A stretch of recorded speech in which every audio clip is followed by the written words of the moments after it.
आता आपल्या आवडत्या मालिकेचे संपूर्ण भाग मालिका प्रसारित झाल्यानंतर लगेचच पाहू शकता पूर्णपणे मोफत फक्त सन नेक्स्ट वर।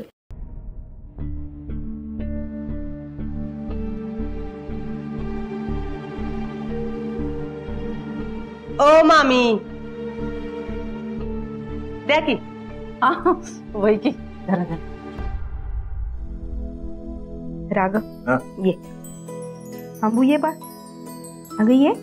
हा अगं सुनमुख बघायची पद्धत आहे।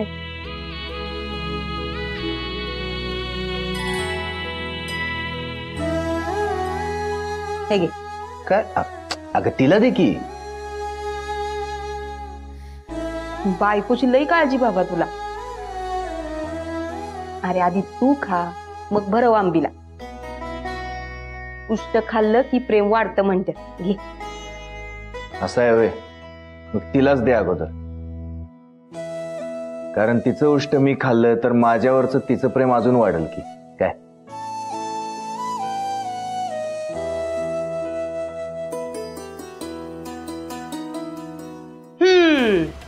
जसा बाप तसा बेटा, घागर तसा लोटा।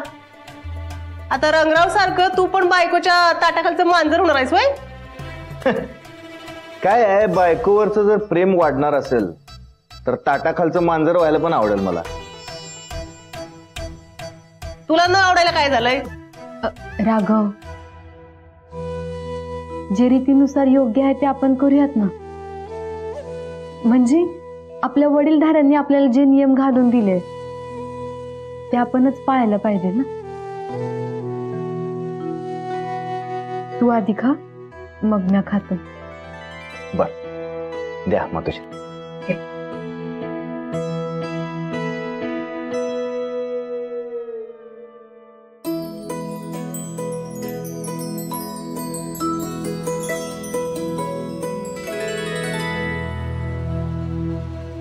काहीतरी ते कौतिक लवकर आटपा ही नाटकं। मला तर कधी एकदा घरी जाते असं झालं। हिच्याबरोबर कोणी नव्हतं यायला म्हणून मी आले पाठ राखीन म्हणून, नाहीतर घरी बसले असते मस्त आराम करत। राघव शेठ, बोल ना। तुमच्या आणि अंबुताईंच्या मुंडावळ्या काढून द्या माझ्याकडे। का हो? अरे का काय, नव्या नवरा बायकोच्या मुंडावळ्या वर्षभर जतन करून ठेवायची रीत आहे आपल्यात। तुमच्या मुंडावळ्या मी घेणार आणि देवाच्या पूजेत ठेवणार, म्हणजे आपल्या देवांचा आशीर्वाद लाभेल तुमच्या संसाराला आणि कुणाची दृष्ट लागणार नाही। द्या। अच्छा बर ठीक आहे।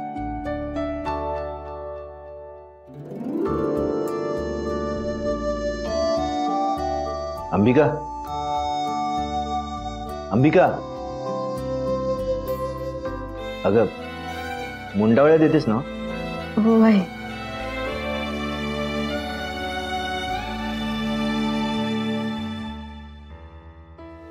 अंबिका काय झालं? कुठं काय? अगं सांग काय होतंय? राघव, मला तर लई भीती वाटायला लागली बघ। अगं भीती कसली वाटायची? हा म्हणजे बघ की अण्णादादानं काही खाल्लं असेल का नाही, त्यांनी त्याला काही केलं तर नसेल ना, कुठं असेल कसा असेल। हे बघ अंबिका, जयाला काही म्हणजे काही होणार नाही। अगं जयानं काही गुन्हाच केलेला नाही तर त्याला कशा पायी शिक्षा होईल? हा आणि नाना म्हणालेत ना आपण चांगला वकील बघू। जयानं काही केलेलं नाही हे आपल्या सगळ्यांना माहिती आहे आणि सत्य कधी लपून राहत नसते। सत्य बाहेर येईल आणि जया सही सलामत बाहेर सुटेल। तू काय काळजी करू नको। हे अंबू, एवढा विचार करू नकोस पोरी। पण नाना माझ्या डोक्यातनं हा विचारच जात नाही। तुझ्या मनाला काय वाटतंय आम्ही सगळे समजू शकतोय, पण तू जयावर विश्वास ठेव की या परिस्थितीतनं कसं बाहेर पडायचं त्याला नक्की माहिती आहे आणि आम्ही सगळे आहे तुझ्या बरोबर। तिकडं मामा आहे, पिठी आहे, त्याची काळजी घ्यायला। हा नको काळजी करू। वय नाना, तुम्ही कुणी भी किती भी काय भी बोललं ना तरी माझ्या डोक्यात अण्णादादाबद्दल जे काय विचार आहेत ना ते मी नाही थांबू शकत. काय करू म्या?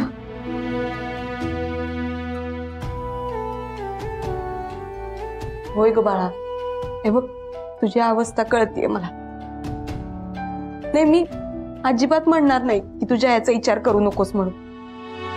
समध्यासनी माहितीये की जयानं तुझा लहानपणापासून सांभाळ केलाय. ते भावापेक्षा जास्त बाप म्हणून तुझी काळजी घेतली आहे त्यानं. तेव्हा आता तुला त्याची काळजी वाटणं साहजिकच आहे की. हा पण आम्ही सगळी आता तुझ्यापाशी आहे की नाही. मग नको ना विचार करू, नको काळजी करूस. हा ए राघव, जरा मामासनी फोन लावून तरी बघ. तिथं काय चाललंय ते तिला कळलं तर जरा बरं वाटत.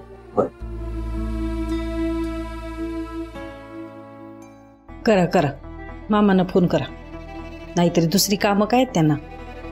मामा कमी आणि घरगडी जास्त करून ठेवलंय त्यांना. सतत आपलं तुमच्या मागं पुढं करायचं. अजून बी आमची काळजी नाही त्यांना, फक्त अंबिका आणि जयाची काळजी आहे. होतं नव्हतं ते समजा तर ह्यांच्या डोसक्यावर वतलंय. आणि सारखं आपलं अंबू जया, अंबू जया. हा बोल राघव. हा मामा, अहो काय परिस्थिती तिकडं? जयानं गुन्हा कबूल वगैरे केला नाही ना? त्याला सांगा शेखरच्या खुनाशी त्याचा काय बी संबंध नाही. आणि त्या मामा मामा अण्णा कसं आहे? तो कुठे आहे? हा त्याला सोडलं काय पोलिसांनी? अंबू अगं तू काळजी करू नकोस, तू इथंच आहे, माझ्या जवळच आहे. मामा मला बोलायचं अण्णा दादाशी. अंबिका, ए मामा दे की अण्णा दादाला फोन. नाही ग, त्याला इथून असं बोलता येणार नाही. हा पण निरोप आहे तुला. काय? तो म्हणाला की तुझ्या नव्या संसाराकडे लक्ष दे, राघवकडे लक्ष दे. इथली काय बी काळजी करू नकोस, तू छान राहा. कसं छान राहू? हा तिथं माझा भाऊ जेलात आहे, तू म्हणतोय छान राहा म्हणून. ए मामा पिट्याला दे की फोन. हा थांब, पिट्याकडे फोन देतो. पिट्या थांब.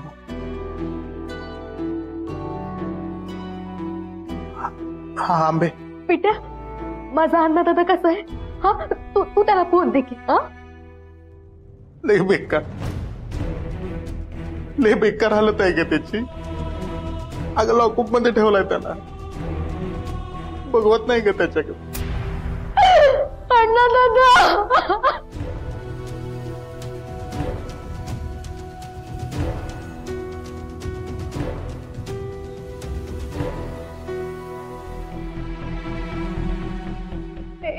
तू त्याला फोन दे.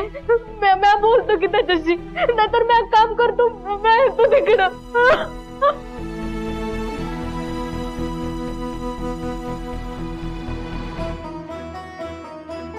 आंबू अगं तू त्या पिठेचं काय ऐकू नकोस. ते काय बाय बरळते नको त्याचं काय ऐकूस. ए तुला काय अक्कल बिक्कल आहे का नाही? हा आताच लगीन झालंय ना तिचं, सुखाने संसार चाललाय आणि तू काय बाय बोलायला लागलाय तिला?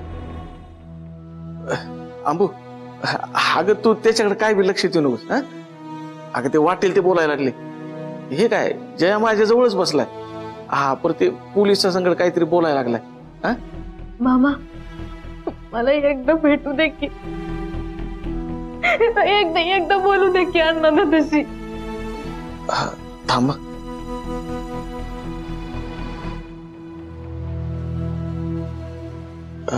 ते ना जयदेवच्या बहिणीचा फोन आला होता, तिला जरा जयदेव बरोबर बोलायचं होतं. ते आता शक्य नाही. चौकशी पूर्ण होईपर्यंत जयदेवला कोणाशी बोलता येणार नाही, असा कायदा आहे.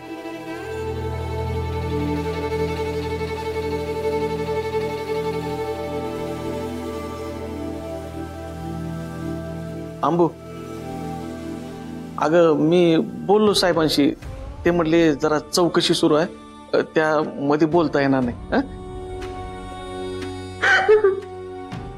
हे बघ, चौकशी संपली की तुला लगेच फोन लावून देतो. हा, मग बोल जया बरोबर. हा, हॅलो. हा विश्वनाथ मामा. अरे राघव, काय करायचं रे हिचं? लई रडायला लागली. मामा तुम्ही काय बी काळजी करू नका, मी हाय अंबिकेजवळ. आणि जयाला सोडवण्याचा आपण पुरेपूर प्रयत्न करूया. नाना म्हणाल्यात चांगला वकील करायचंय म्हणून. तुम्ही काय बी काळजी करू नका, जया निर्दोष सुटेल. आणि मी हाय अंबिकेजवळ, आणि कधीही काही लागलं तरी मला फोन करा, मी येतो. हा होय, तू काय बी काळजी करू नकोस, आम्ही आहोत इथं. हा, मी आता या आंबीला सगळं सांगितलंय, कारण मला माहिती आहे या सगळ्यातनं जयाला सही सलामत जर कोणी बाहेर काढू शकत असेल तर ती फक्त आंबी.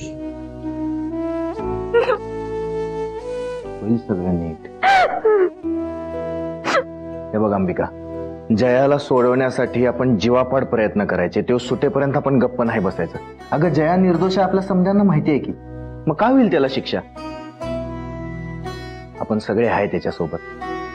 त्याच्यासाठी आपण जे जे वाटते ते करूया. जयासाठी देवाकडे साकडं पण घालूया. माझ्यासाठी माझा अन्नदादाच देव आहे. मला त्याच्याशी बोलायचं, त्याला भेटायचंय. अगं पण आता राघव, त्याला भेटल्याशिवाय मला चैन पडायचं नाही. काय बी झालं तरी मी माझ्या अन्नदादाला भेटूनच राहणार.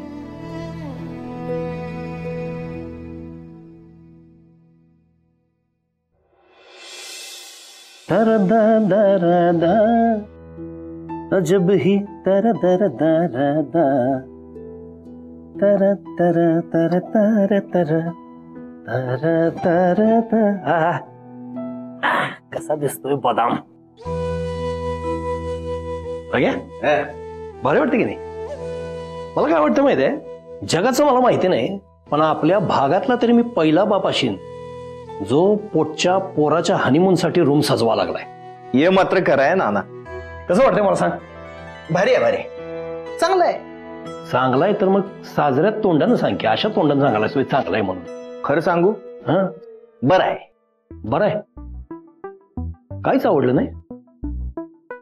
काय लेखा, बाप एवढा हौशेनं पुढाकार घेऊन तुझ्यासाठी रूम डेकोरेट करायला लागलाय आणि तू मुकादमासारखा येऊन सांगतो सोय आवडलं नाही, बरं आहे म्हणून. जा रुसलो मी. अहो हे काय नाना बारक्या पोरावानी लावले. हा लय भारी आहे हो नाना.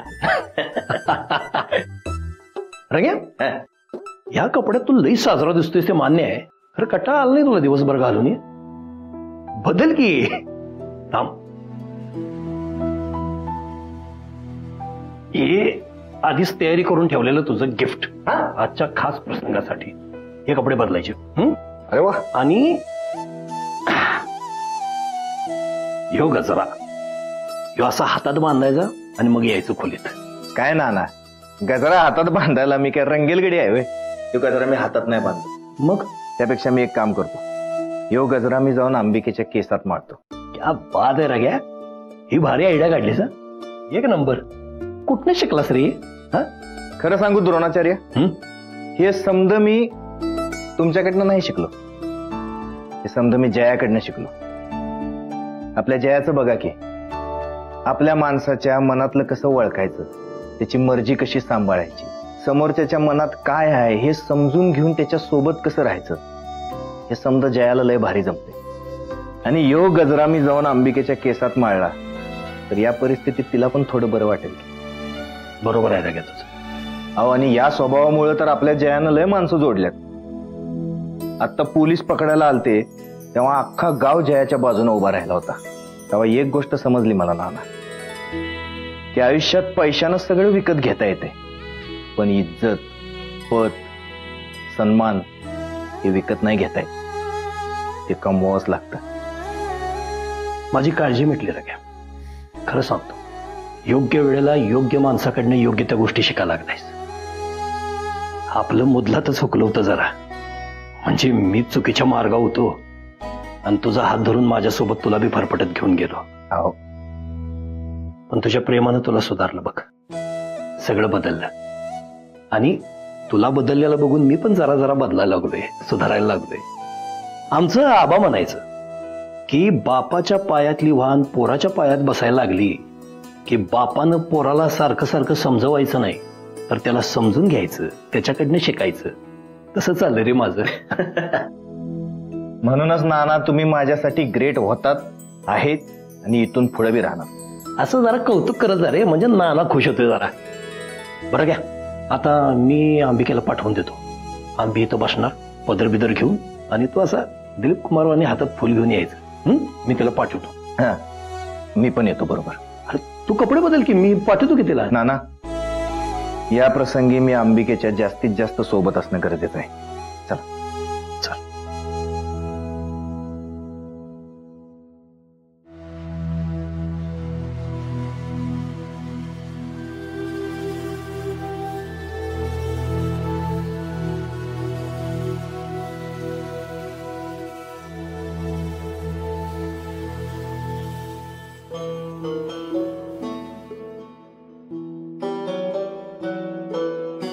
काय झालं?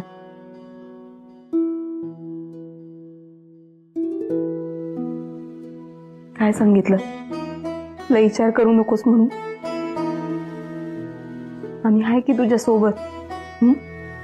समजा ठीक होईल. काय तर बाई रोड तर म्हणे गावची ओढ.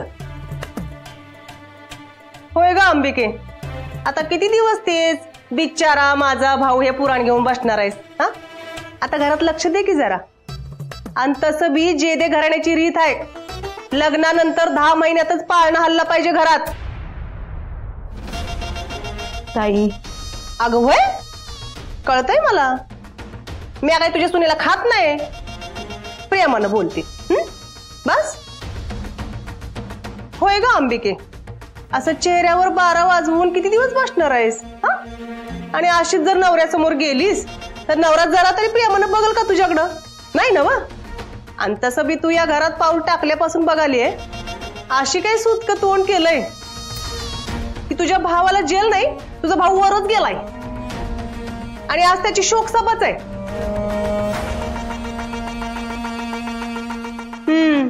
आणि असं तोंड पाडून आमच्या राघव बरोबर संसार करणार असशील तर काही खरं नाही बाई. नाही म्हणजे मी तुला घाबरवत नाही, फक्त पुढं काय होईल ना याची कल्पना द्यायली. अगं म्हणजे बघ की, अशा परिस्थितीत जर तुम्ही मूल जन्माला घातलं तर त्याच्यात कायमचा काहीतरी व्यंग येऊ शकतं, काहीतरी कमीपणा राहू शकतं ना. हो ताई, नाही नाही म्हणताय आणि तेच करताय तुम्ही. अहो, तिच्या अंगची हळद गेली नाही तरी तिच्याशी असं वागायला हवंय. जरा परिस्थिती समजून घ्या. काय बोलताय तिच्याशी? घरातल्या मोठ्या आहे ना बघ, मग तिला आधार द्यायचं सोडून असं घालून पाडून बोलताय वे? घ्या, आता किती प्रेमानं बोलले मी तिच्याशी, बोलले का नाही? हा, आता एवढं प्रेमानं बोलून सुद्धा तुला त्रास व्हायलाय होय? आत्या, सुनेवरचं प्रेम लय उतू चाललंय काय भानगड? म्हणून तुला पण मी एक गोष्ट प्रेमानं सांगायला आलोय. नाना काय बोलले ते ऐकलंच नव्ह तू? आता या घरातलं सगळं कार्य संपलेलं आहे, पाहुण्यांनी गेलं तरी चालणार आहे. अरे जाणारच आहे ती. होय, सकाळी 5:45ची गाडी आहे तिची.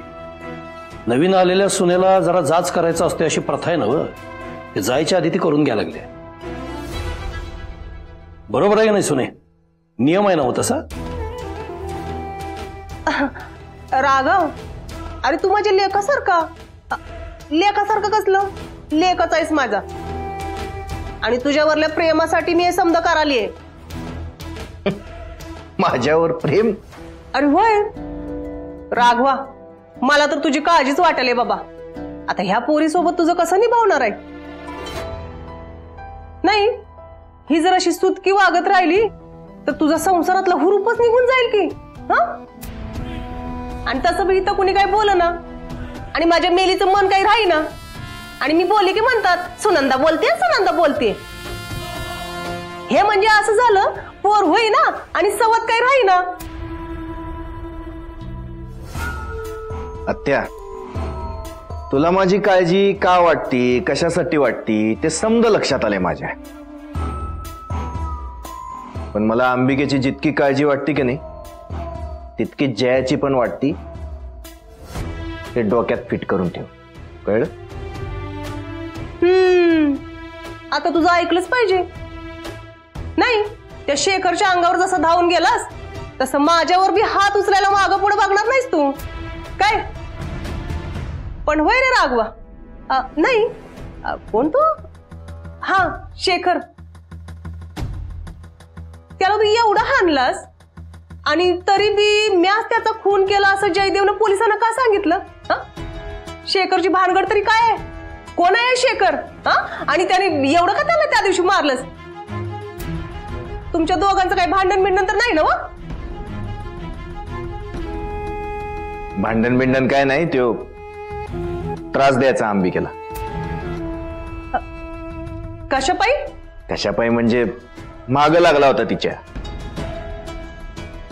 त्याला असं वाटायचं की हिचं त्याच्यावर प्रेम आहे आणि माझ्यावर जेव्हा अंबिकेचं लग्न ठरलं ते त्याला बघवलं नाही, मग आला लग्नात राडा घालायला. अरे होय, पण म्हणून काय त्याला एवढं मारायचं?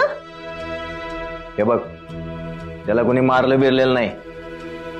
त्याला समज दिली होती फक्त, आणि या आधी पण लय वेळेला समज दिली आहे. ते त्याने एकदा पण ऐकलं नाही. आला लग्नात राडा घालायला, तेव्हा त्याला हाणला मी. रागाच्या भरात माणूस काय बी करू शकतो, एखाद्याचा मुर्दा बी पाडू शकतो. म्हणजे काय? म्हणजे तू त्याला रागाच्या भरात नुसता हाणलास का त्याचा मुर्दा पाडलास? आणि तुला वाचवायला म्हणून जयदेवानं समदा आळ स्वतःवर ओढून घेतला? नाना, आत्या म्हणते तसं खरंच झालं नसेल ना?